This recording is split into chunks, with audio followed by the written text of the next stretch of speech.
Every case leaves a trace, a name, a date, a question that was never answered. This is Silent Shadows. On the evening of April 18th, 1876, Charles Bravo sat down to dinner at the Priory, a comfortable house in Balham, then on the southern edge of London. Before the night was over, the 30-year-old barrister would be violently ill. 3 days later, he would be dead. Doctors determined that he had swallowed a fatal amount of poison. What they could not determine was who had given it to him. The substance was tartar emetic, a compound containing antimony. In Victorian medicine, antimony had legitimate uses, though even then it was known to be dangerous.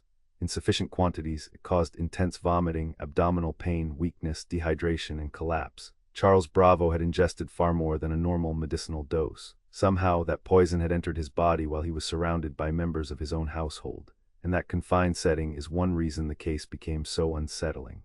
The Priory was not a crowded hotel or a public dining room. It was a private home, occupied by people whose relationships were already strained by money, secrecy, resentment, and scandal. If Charles was murdered, the killer may have been someone who saw him every day, sat at his table, and watched as the poison began to work. So let's back up a second. Charles Delaunay Turner Bravo was a successful young barrister with social ambition and a reputation for confidence. In 1875, he married Florence Ricardo, a wealthy widow several years older than he was. Florence brought substantial property and income to the marriage. Charles brought professional status, energy, and at least publicly the promise of a respectable new beginning. Florence's life before Charles had been complicated. Her first marriage to Alexander Ricardo had been deeply unhappy. After his death, she became involved with Dr. James Manby Gully, a prominent and much older physician. Gully was married, and the relationship exposed Florence to the possibility of public disgrace. By Victorian standards, her past was not merely private history. It could be used to question her character and credibility. Her marriage to Charles appeared to restore a degree of respectability. But behind the doors of the Priory, the relationship was far from peaceful. Later testimony portrayed Charles as controlling and harsh. Florence alleged that he had behaved cruelly toward her and had pressed her over money. There were also disputes about her property, which remained an important source of security and power within the marriage. Now, we have to be careful here. Much of what is known about the marriage came out only after Charles died, when witnesses had reasons to defend themselves or redirect suspicion. Some accounts may have been truthful, others may have been exaggerated, incomplete, or shaped by fear. The central difficulty in the Bravo case is that nearly every important fact reaches us through testimony that someone else challenged. Another important figure at the Priory was Jane Cox, Florence's close companion and household attendant. Cox knew the rhythms of the home and had access to its private rooms. Her relationship with Charles was reportedly tense. At one point, he wanted her dismissed. Florence valued Cox's support, however, and Cox remained closely connected to her. That disagreement would later become one possible motive discussed at the inquests. There were servants as well, each moving through kitchens, passages, bedrooms, and dining areas. They prepared food, carried water, handled bottles, and observed fragments of family life. Yet no single witness saw the poison administered. What emerged instead was a patchwork: the timing of dinner, Charles's movements afterward, the drinks he may have consumed, and the things he reportedly said once he realized he was desperately ill. On April 18th, Charles ate dinner at home. Nothing about the meal immediately announced disaster. Later that evening, however, he became violently sick. The symptoms were sudden and severe. He vomited repeatedly and soon appeared to understand that this was not an ordinary stomach complaint. According to versions of the night's events, he indicated that he had taken poison, though his precise words and meaning became subjects of dispute. Doctors were called to the Priory. They found Charles suffering from relentless vomiting, intense weakness, and rapid physical decline. He remained conscious for portions of the ordeal and was questioned about what he had swallowed. But here is one of the case's most haunting features. Charles never gave a clear, consistent explanation. He did not plainly identify a poisoner, describe an accident, or admit that he had deliberately harmed himself. At times, he seemed reluctant to answer. Some witnesses believed he was concealing the truth. A famous interpretation was that Charles might have been protecting someone, perhaps to prevent scandal. But that idea is still only an interpretation. A severely poisoned man, exhausted by pain and vomiting, may not have been capable of providing a coherent account. His silence can suggest many things, but it proves none of them. Charles's condition continued for hours, then days. The poison did not kill him instantly. Instead, his body was worn down by prolonged sickness and collapse. The household became a kind of sealed stage, with doctors arriving, servants watching, and those closest to him waiting for an explanation that never came. On April 21st, 1876, Charles Bravo died, 3 days after the first violent symptoms appeared. Medical examination established that he had ingested tartar emetic. The quantity was considered fatal, and the clinical symptoms fit antimony poisoning. But Victorian toxicology could identify a substance more readily than it could reconstruct the exact route by which that substance had been taken. Investigators could not say with certainty whether the poison had been hidden in food, dissolved in a drink, swallowed accidentally, or consumed intentionally. That uncertainty opened three broad possibilities. Charles might have killed himself. He might have taken the poison by mistake, or another person might have administered it. Each possibility presented immediate problems. There was no convincing suicide note or clear declaration of intent. A fatal accidental dose was difficult to explain, and if it was murder, there was no direct witness, no confession, and no uncontested evidence identifying the killer. Tartar emetic was not an impossible substance to find in a Victorian household. Antimony preparations were used medicinally. And evidence was discussed concerning poison kept or obtained for household and veterinary purposes. One recurring line of inquiry involved substances used to make animals sick, but tracing a particular quantity from a particular container into Charles's body was another matter entirely. The chain of possession was uncertain and heavily disputed. The first coroner's inquiry should have clarified these questions. Instead, it created an additional scandal. The proceedings were relatively limited, important witnesses were not called, and the jury returned an open verdict. In other words, the inquiry did not determine how Charles had received the poison or whether anyone was criminally responsible. For death this suspicious, many members of the public found that conclusion wholly inadequate. Newspapers seized on the case. The combination was irresistible to Victorian readers: a wealthy household, a troubled marriage, an adulterous past. A mysterious poison and a dying man who appeared unwilling to name the person responsible. Yet press attention did not necessarily produce clarity. It encouraged rumor, moral judgment, and speculation, particularly about Florence. Her private life was examined as if sexual scandal itself were evidence of murder. Criticism of the first inquiry reached Parliament. Questions were raised about why the proceedings had been so narrow and why potentially significant witnesses had not been examined. The pressure mattered. Authorities ordered a second inquest, one far more extensive than the first. This time, the household secrets would be drawn out in public, and almost everyone connected to the Priory would face sustained and often uncomfortable questioning. The second inquest became a major public event. 43 witnesses were heard.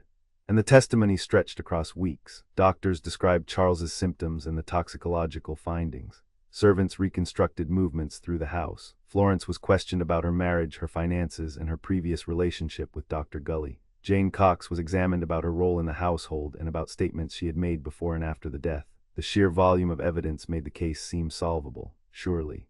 Among 43 witnesses, someone would reveal the crucial detail. But more testimony also meant more contradictions. Memories shifted. Timelines did not always align. A phrase attributed to Charles by one person sounded different when repeated by another. And because the household knew suspicion had settled over it, every answer carried the possibility of self-protection. Florence was an obvious focus. She had lived with Charles, knew of the conflict within the marriage, and stood to regain freedom from a man she described as cruel. Her wealth also complicated any financial theory. Depending on how one interpreted the arrangements between them, money could be presented as a motive for Charles, for Florence, or for neither. Suspicion was easy to generate, but generating proof was much harder. Then there was Jane Cox. Charles's hostility toward her offered a possible motive, especially if she feared losing her position or being separated from Florence. Cox was also accused of making inconsistent statements, yet inconsistency is not the same as murder. Domestic servants and companions occupied vulnerable social positions. Under hostile questioning, with newspapers dissecting every word, fear alone could produce evasive or confused testimony. Dr. Gully also hovered over the proceedings.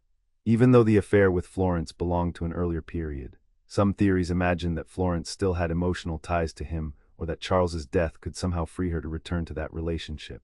But there was no reliable evidence that Gully had entered the Priory and poisoned Charles. His importance to the case came mainly from the atmosphere of secrecy surrounding Florence's past. Other theories focused on Charles himself.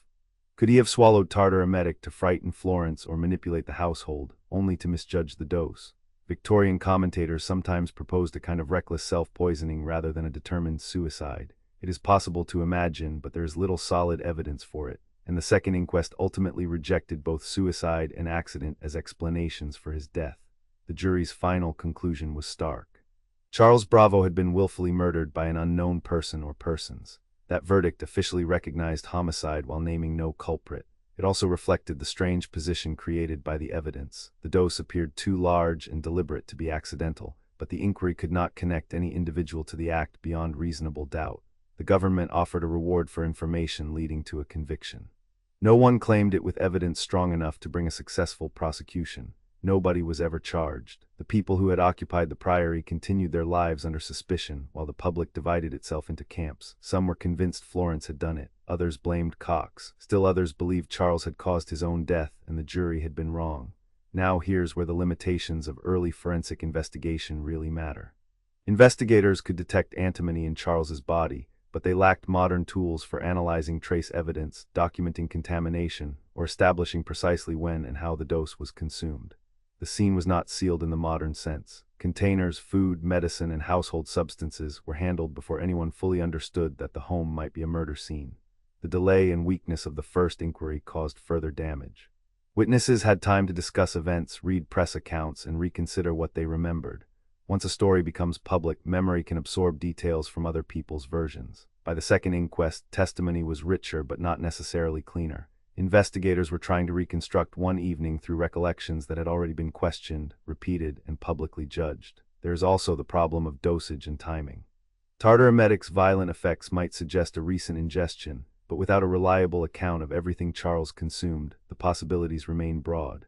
Dinner naturally attracted attention, yet poison could have been placed in another drink or preparation. No surviving piece of evidence lets us follow the compound from its source into a vessel, and finally into Charles's body. And Charles's own behavior remains impossible to read with confidence.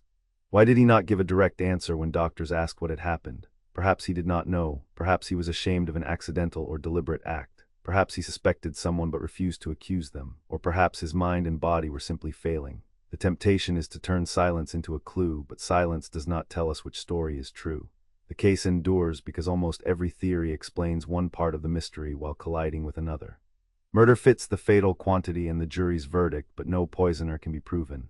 Suicide might explain Charles's reluctance to speak, but the inquest rejected it and no clear motive was established. Accident avoids the need for a killer, yet struggles to explain how such a dangerous amount was swallowed unknowingly. What remains certain is narrower but still disturbing. On April 18, 1876, Charles Bravo became gravely ill inside the Priory. He suffered for 3 days and died. Doctors found a lethal quantity of tartar emetic. A first inquiry failed to resolve the death. A second heard 43 witnesses and declared it murder. Despite public outrage, parliamentary attention, and a government reward, no one was brought to trial. The Priory mystery is not simply a puzzle with a missing final piece. It is a reminder that evidence can be abundant and still fail. The household produced motives, opportunities, secrets, and contradictions, but not a provable chain of events. Somewhere between the dinner table, the sick room, and the inquest chamber, the truth was lost or deliberately concealed. Nearly a century and a half later, the poison is known. The hand behind it is not. If this case stayed with you, there are others waiting. Subscribe to Silent Shadows and walk with us into the next one.